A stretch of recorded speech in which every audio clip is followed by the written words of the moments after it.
Something unusual is happening in the Nigerian political space. Sit back as I walk you through what you need to know. Let's get some insight from a member of the APC, Tinubu's man, Alwan Hassan, who is also a major player in the Kano politics. Thanks so much, Alwan. It's good to see you again. Thank you for having me. What is going on in your party? It does look like a lot of the Buhari's men are under scrutiny and they are in trouble. Malami is there, Ngige is there. Does it look like the Buhari government is under scrutiny? A lot. Did you say a lot? How many of them? A couple of them. Just a few. Think justice should be done? Yeah, 95% of the ministers under Buhari should be in jail by now. Why? From your own measurement? Yes. There has never been a time the ministers got free hands without supervision, like Buhari's time, 8 years. So it then means, based on that, your allusion is that's the reason why 95% should be in jail. Absolutely, absolutely. You heard what people are saying from yesterday, I think, on Malami and others, that the former president, late President Muhammadu Buhari, said to them that everyone should hold his documents because there will come a day when you'll be asked to explain yourself. He has told them. Why? Because maybe he has seen what they are doing. 95% of the people that served under Buhari should be in jail today. What are you inferring? That there was corruption in the Buhari government? Absolutely. There was nobody in this country. Maybe if there is, there might be second or third supporter of APC and Buhari's government to date. So but I tell you that if we open the books, 95% of those people that have served and got their budget released should be in jail by now. In recent weeks, names that once sat at the very heart of power has begun to resurface again, but this time not at the party rallies, not at government functions, and not inside the corridors of power. Instead, their names are appearing in the EFCC investigation and has been causing headlines. What makes this moment particularly striking is not just who is being investigated, but when, how, and under whose watch. These are not opposition figures. They are not political newcomers. They are not outsiders. They are keys of our APC party, the All Progressive Congress Party, men who worked closely during President Muhammadu Buhari's tenure, a government that comes to power promising discipline, accountability, and a war against corruption. So what changed?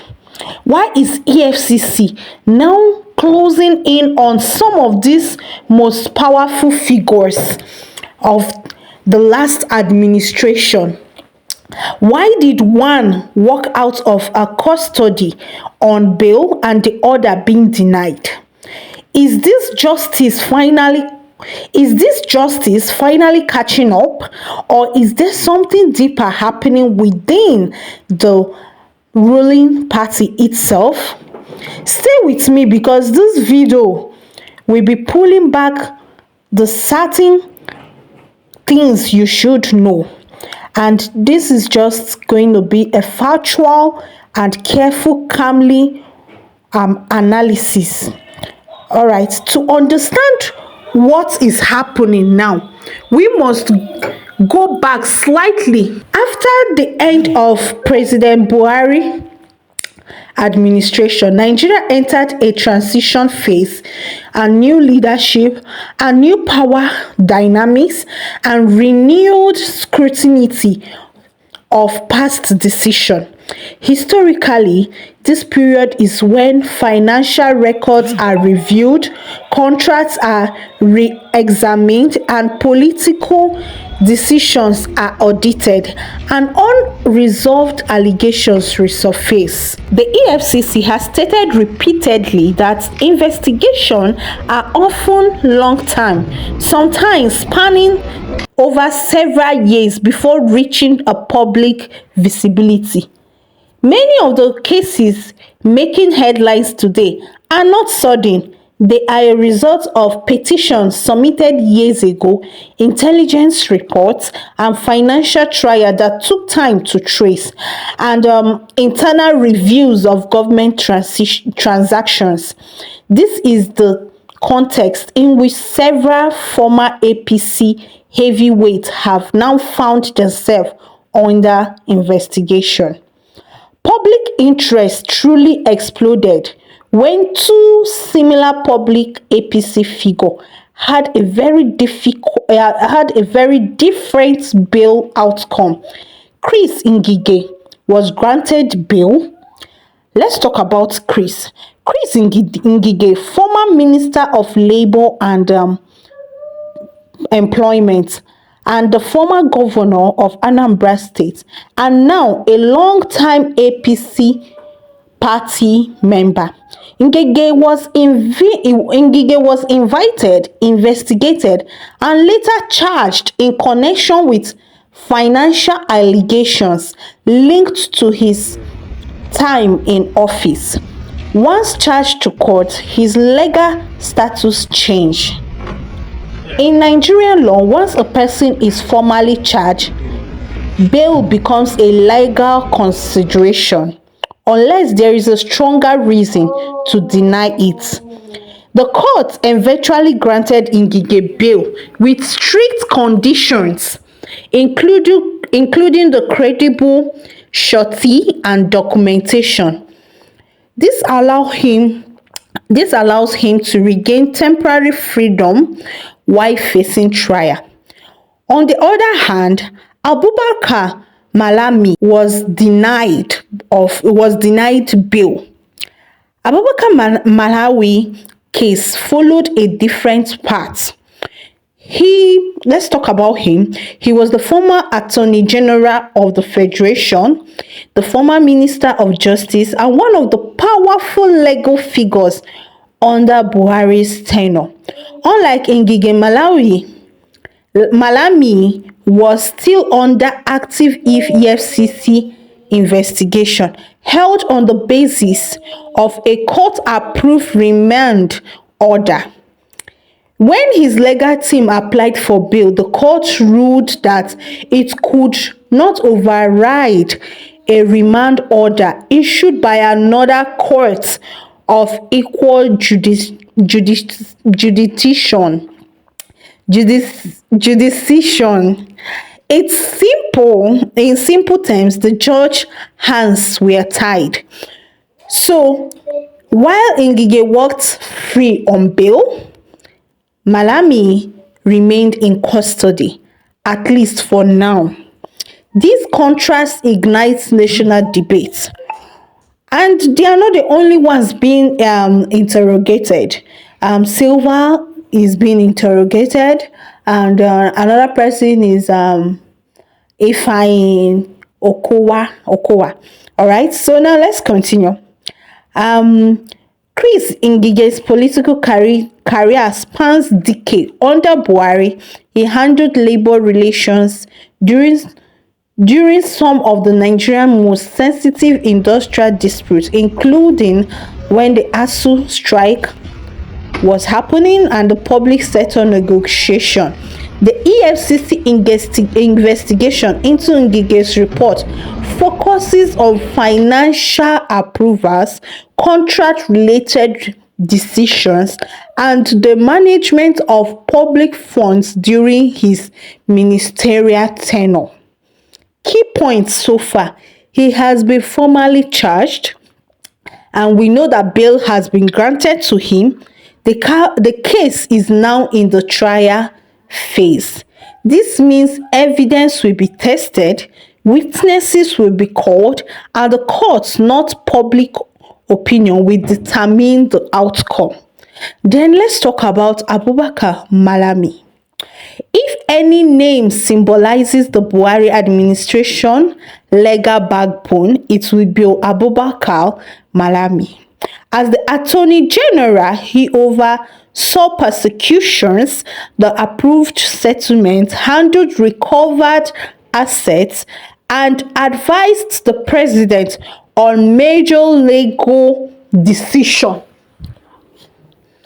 Ironically, these same responsibilities are now part of what places him under scrutiny. The EFCC investigation reports involves or revolves around handling of the recovered funds, legal settlements, and alleged abuse of office. As of now, he has not been charged fully.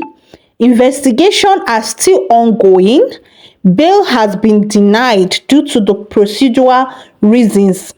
No conviction yet. In his case, his case has remained one of the most sensitive given his formal role. Now let's talk about Ifeanyi Okowa. Ifeanyi Okowa, the former governor of Delta State, the former vice presidential candidate, and recent associate with the APC party. Though his roots were not originally APC, his recent political alignment has not shielded him from the scrutiny.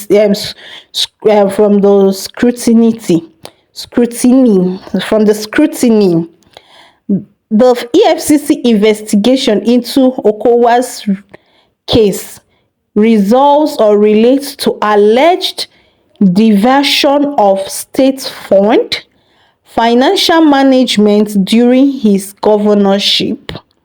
The EFCC has publicly emphasized one point: party affiliation does not end an investigation. His case underscores a crucial message.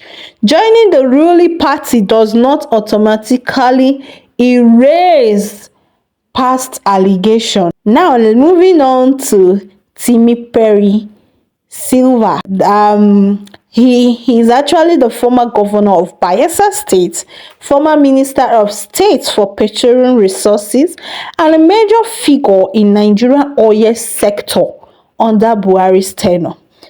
His EFCC case is linked to alleged financial misconduct, contracts within the energy sector, and decision-making during his ministerial tenure. The oil sector has always been one of Nigeria's most opaque and controversial industry, making the investigation here particularly complex and politically sensitive. Now, let's go back to Buhari's tenure.